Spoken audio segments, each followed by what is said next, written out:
Code of Virginia relating to the regulation of electric utilities, ending carbon dioxide emissions, renewable portfolio standards for electric utilities and suppliers, energy efficiency programs and standards, incremental annual energy storage deployment targets, net energy metering, third-party power purchase agreements, and the manufacturing and commercial competitiveness retention credit. Reported from Labor and Commerce with substitute, and there are floor amendments. Delegate from Fairfax, Delegate Sullivan. Thank you, Madam Speaker. I move the floor amendment, the committee substitute. Shall the committee substitute be agreed to? All those in favor say aye. All those opposed, committee substitute is agreed to. Delegate Sullivan.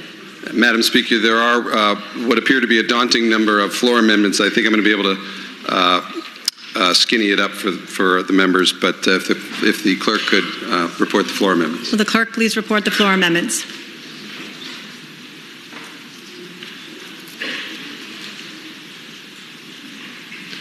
Madam Speaker, I believe yes, there are several of them that could be done in a block, as they are essentially typographical errors.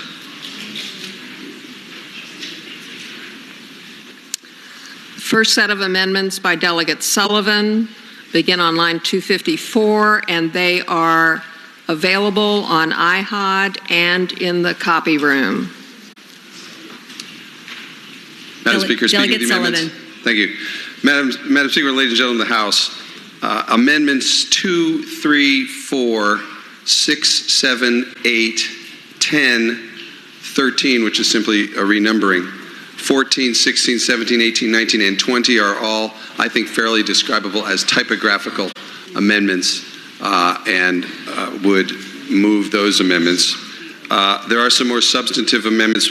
Amendments 1, 5, and 9 all correct the definition of an historically disadvantaged community that was simply overly narrow in its original drafting. There are several other substantive amendments. 11 and 12 create dates certain by which certain power plants will be required to be shut down here in Virginia. And another substantive amendment is Amendment 15, which corrects a drafting misunderstanding that included biomass, thermal RECs, and thermal REC equivalents that should have been excluded. And then Amendment 5, Madam Speaker, have to do, or there are, those complete the first 20, and then there are several others that appear below that. Okay, Delegate Sullivan. Madam. That was easy. Do you want to take these up in block? Do you want to sever them? And which would be your first group? I'm happy to offer these as a block. There are a few others to explain, but these struck me as the simplest. Okay, which ones would you like to take up in a block? Let's get those numbers down again for the clerk. I'm hearing some sentiment for all of them. Okay, does anyone have any opposition to taking them all up in a block?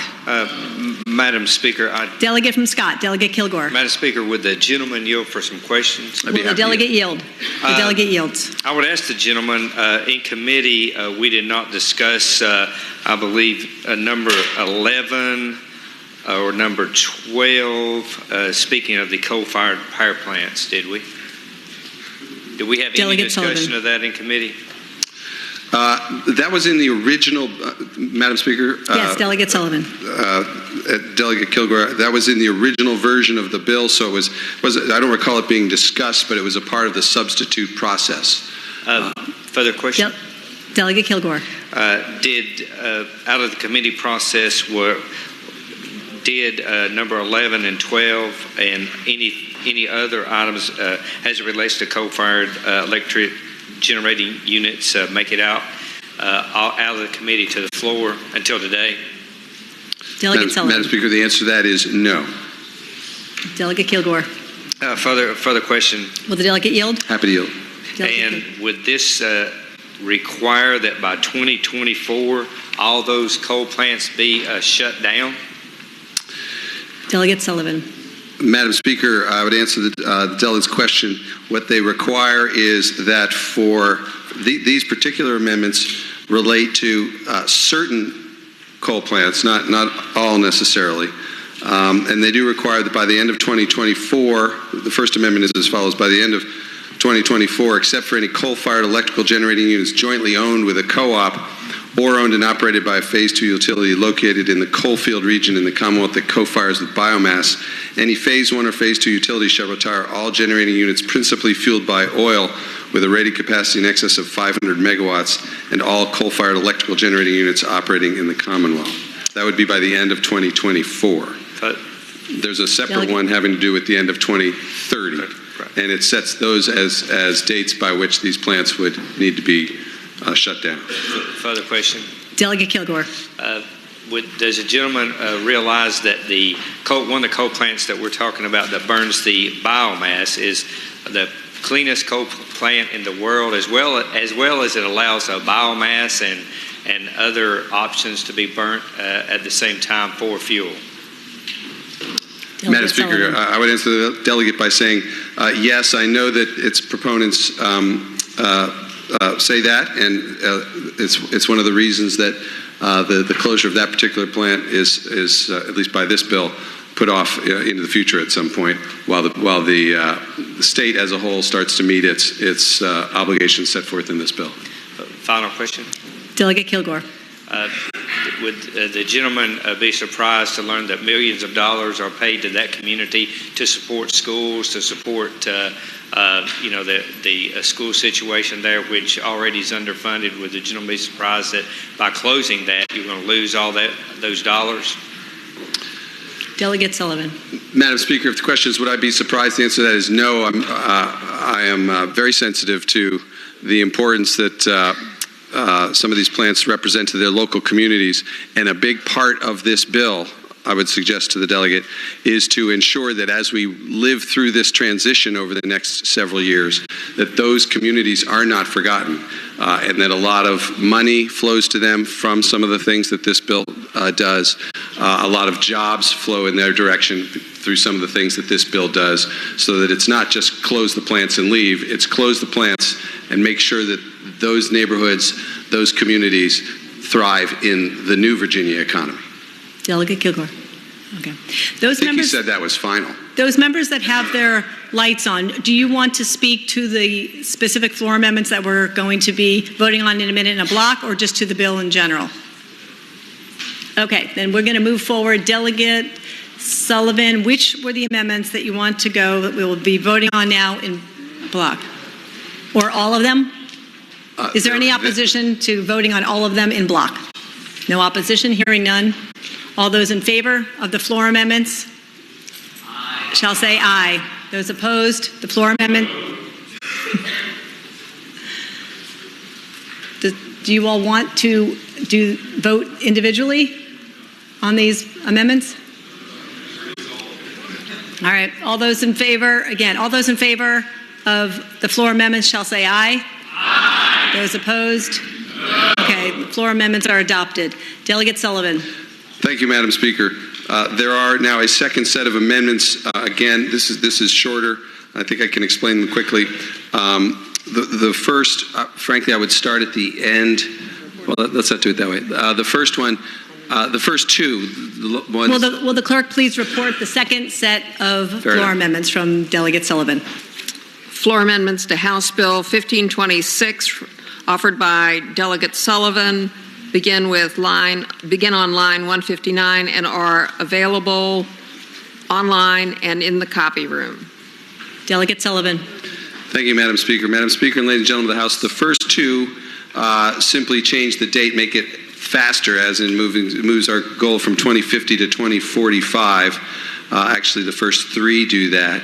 The next two have to do with increasing the energy efficiency goals that come along with the Clean Economy Act, changing the numeral 1 to 2 and the numeral 2.5 to 5. The next amendments 6 and 6 have to do with increasing the cap on PPAs from 500 to 1,000. Amendment 7 simply ensures that local workers are included in a list of communities that would be given preference for helping to build out wind in Virginia. Number 8 is simply essentially a typo that left out the words RPS program. And the number 9, Madam Speaker, is a final enactment clause that sets forth that by January 1, 2028, the Secretary of Natural Resources and the Secretary of Commerce and Trade have to determine that the greenhouse gas reduction targets are being made, and if not, then the bill says that there should be no more permits issued for new fossil fuel plants, and that's by January 2030. Those are the amendments, some of them more substantive than others. Happy to answer any questions. Is it the desire of the patron to vote all of those together? That would be my preference. Is there Madam any Speaker. opposition to vote? Madam The Speaker. delegate from Fauquier, Delegate Weber. Yes, will the gentleman yield for a question? Will the delegate yield? Happy to yield. Delegate yields. Thank you. And this is pertaining to the amendments. In the clause, it says that the Secretary of Commerce to determine that the greenhouse gas reduction targets are not met pursuant to Code Section 10.1-1330. What are those levels and how are they established? Delegate Sullivan. That reference is to what's commonly known as the RGGI bill, the RGGI program, which is included in this bill, and those are annual targets. And what this enactment clause simply says is that if the Secretary of Natural Resources and the Secretary of Commerce and Trade determine that our utilities are not making those goals, then there'll be a shutdown essentially on issuance of new permits for new fossil fuels. This doesn't kick in until January of 2030, 10 years from now. Further Delegate question? Weber. Madam Speaker. Will the delegate yield? Happy to yield. Delegate Weber, do you have the floor? Thank you. I would simply ask the gentleman, what are those goals? Delegate Sullivan. Madam Speaker, I would have to answer the gentleman by saying, much as I've been living with this bill for the last months, I don't have those goals specifically memorized, but they do have to do with caps on carbon emissions at certain levels, which increase over time. I thank the Delegate gentleman. Weber. The delegate from Roanoke City, Delegate Rasool. The delegate from Fairfax, Delegate Samira. Madam Speaker, I rise to speak to the bill. Actually, we're working on the amendments. Do you want to speak to the amendments? No. Okay. Press your button a little bit. Okay. Delegate Sullivan. Would it be appropriate to move those second set of amendments in a block? All those in favor? Say aye. All those opposed?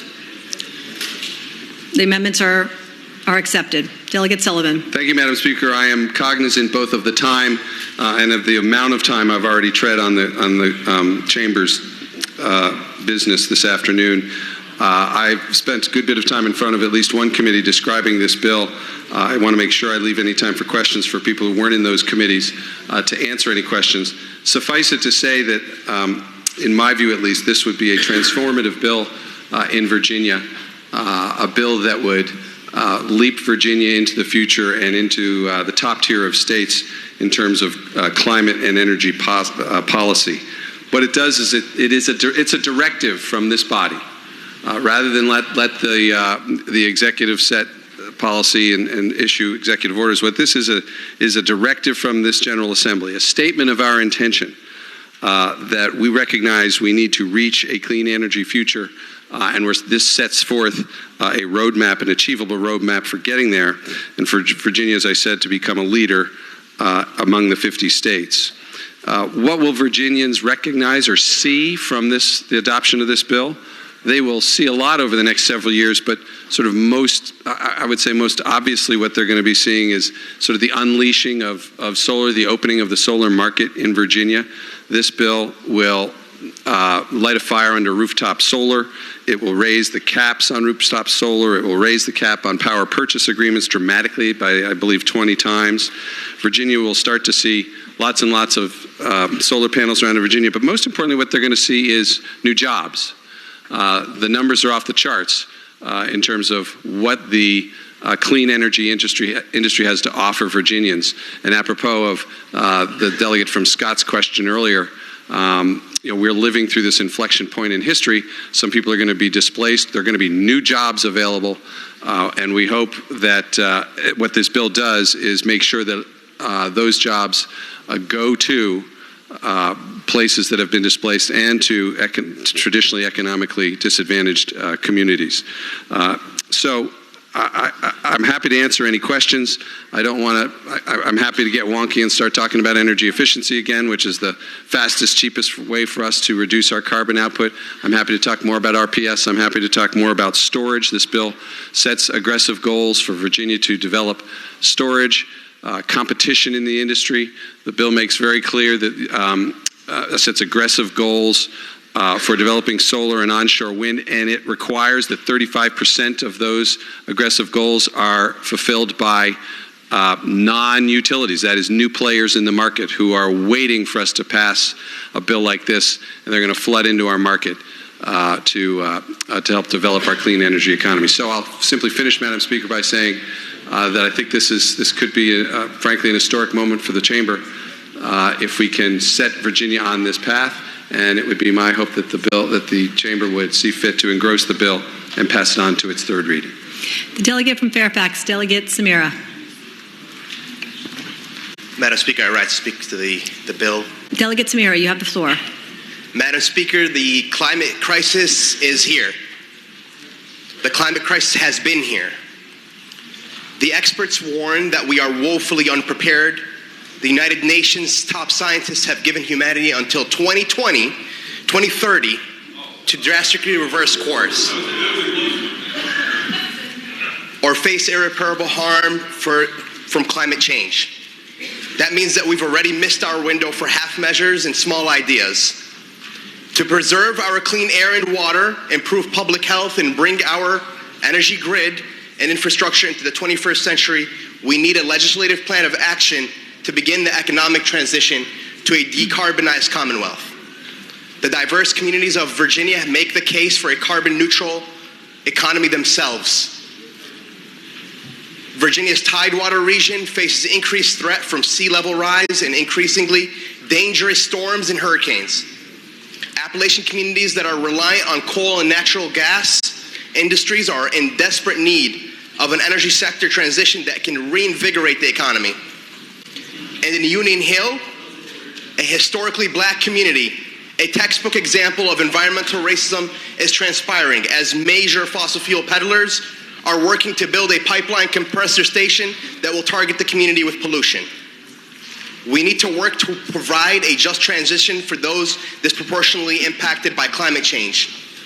That means an education and jobs program that will retrain marginalized communities to work in good-paying jobs in the renewable energy sector as part of a statewide effort to rapidly eclipse fossil fuels with green energy production.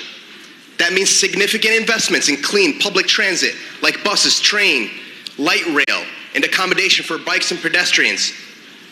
That means upzoning. That means the immediate blockage of all dirty energy infrastructure projects like the Mountain Valley and Atlantic Coast pipelines. Updates to Virginia's roads, bridges, tunnels, and water systems to ensure that frontline communities and coastal regions can be resilient to the effects of a changing climate. That means a focus on research and development to utilize Virginia's growing tech sector to be a global leader in renewable energy technology. Protecting and honoring Virginia's parks, forests, waterways, and public green spaces that promote healthier communities, preserve biodiversity, and bring in millions of dollars in state revenue through tourism. From my voice, you can hear a little bit of passion. It's because I'm the youngest man here in this body, in both chambers. I'm going to be 58 in 2050. I want everybody here to ask themselves how old they will be, or if they will be alive then. My generation will have to face the brunt of this. My generation will have to face the brunt of this. And scientists are telling us that by 2030, if we don't figure out a solution, we are in deep trouble. We are the leading polluters in the whole world. We need to lead by example. Virginia is a starting place for this. We need to make sure to start today. Madam Speaker. Delegate from Shenandoah, Delegate Gilbert. Madam Speaker, will the delegate yield for a question? Delegate will the delegate yield? Yes, Madam Speaker. The delegate will yield. Delegate Gilbert. How is it that we are the number one polluter in the world again? Does the gentleman want to Delegate- revisit that comment? Delegate Ibrahim Samira. Madam Speaker, I would say to the delegate, we are the number one country for production of carbon emissions in the entire world. Per capita, yes, we are. Delegate Gilbert. Madam Speaker, will the delegate yield for another question? Madam Speaker, I already yield. Delegate Samira yields. Delegate Gilbert.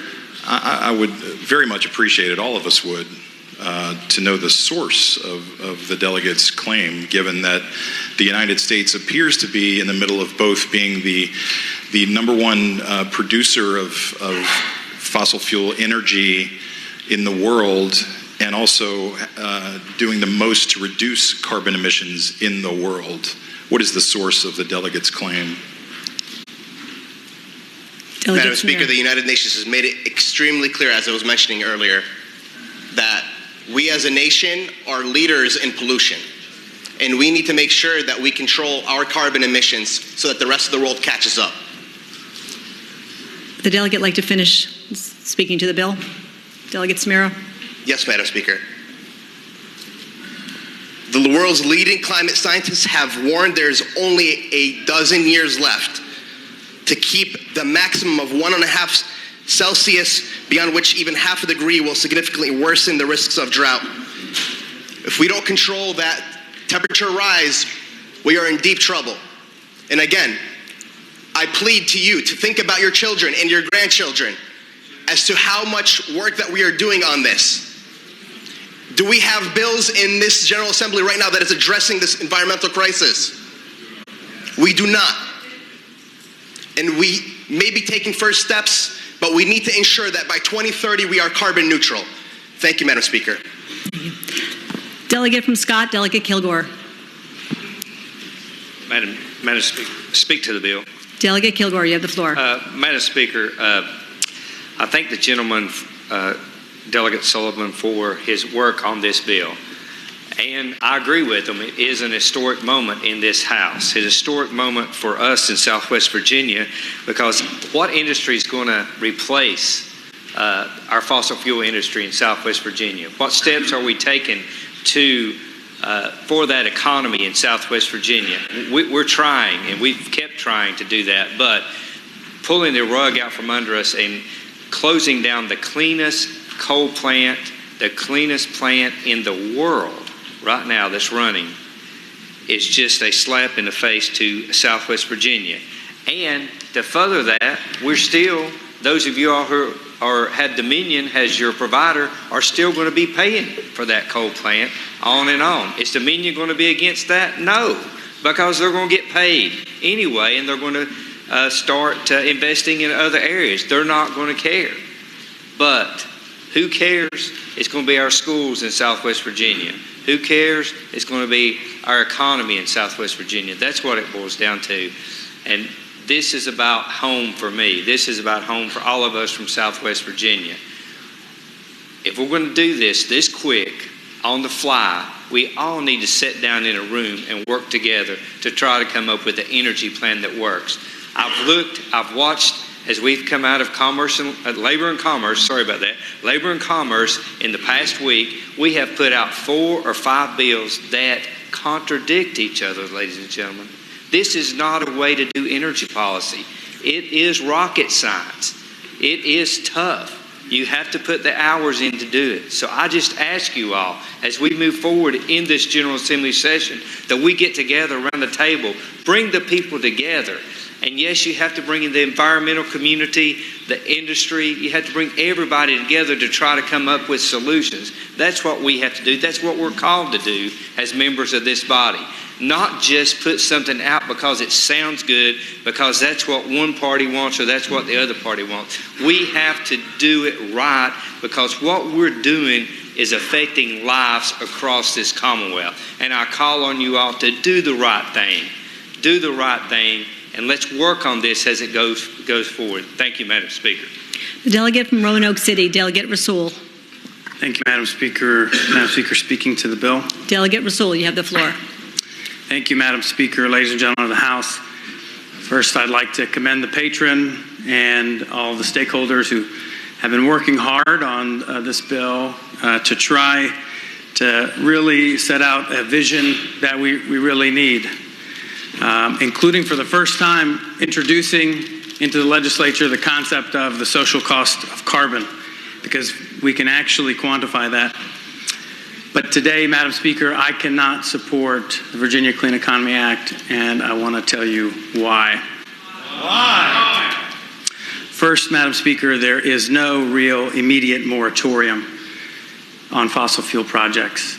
To me, I believe that has to be a first step if we are truly going to appreciate the climate emergency that we're facing.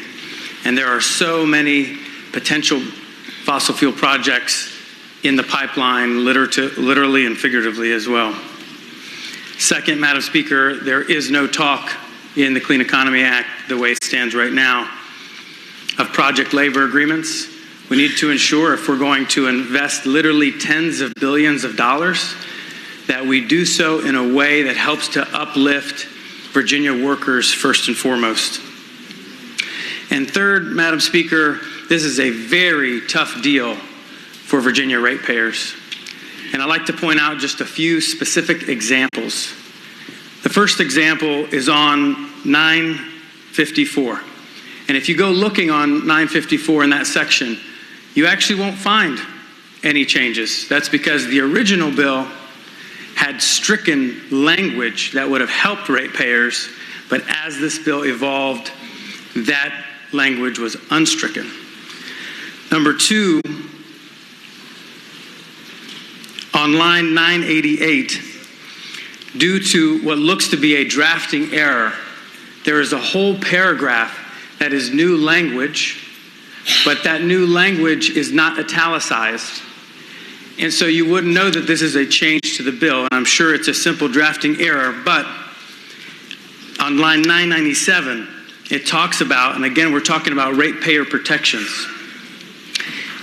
If the commission finds for reasons other than revenue reductions related to energy efficiency measures. In other words, yet another clause in here that opens this up for ratepayers to unfortunately bear the brunt of this. And number three, Madam Speaker, on line 1384, this is a clause that the Attorney General's office has spoken out in committee with concern to what's going to happen to ratepayers with the tens of billions of dollars that are going to be placed on their backs. And so in 1384, there's a notwithstanding clause that basically says everything is prudent and reasonable. And unfortunately, it doesn't give the State Corporation Commission the ability to be able to protect ratepayers the way we must. So some people will say, Madam Speaker, that, well, we've got to pass something because something is better than nothing. And fortunately, this chamber is passing something. We are passing several components of the Clean Economy Act that are pretty good components. You heard of the RPS, the energy efficiency. There are several others that will be passing out of this chamber. So we are doing something. But this, Madam Speaker, is a bill that is supposed to set the tone for decades to come. And so if we're going to do this and we're going to do this right, we have to make sure we're protecting ratepayers. We've got to bring voices in like our farmers. We've got to make sure that we're keeping our planet in mind for sure. But, Madam Speaker, we need to be mindful of a comprehensive plan as we move forward. So at this juncture, unfortunately, I cannot support it. Thank you, Madam Speaker. Shall the bill be engrossed and passed on to its third reading? All those in favor say aye. Aye. All those opposed? No. The bill is engrossed and passed on to its third reading.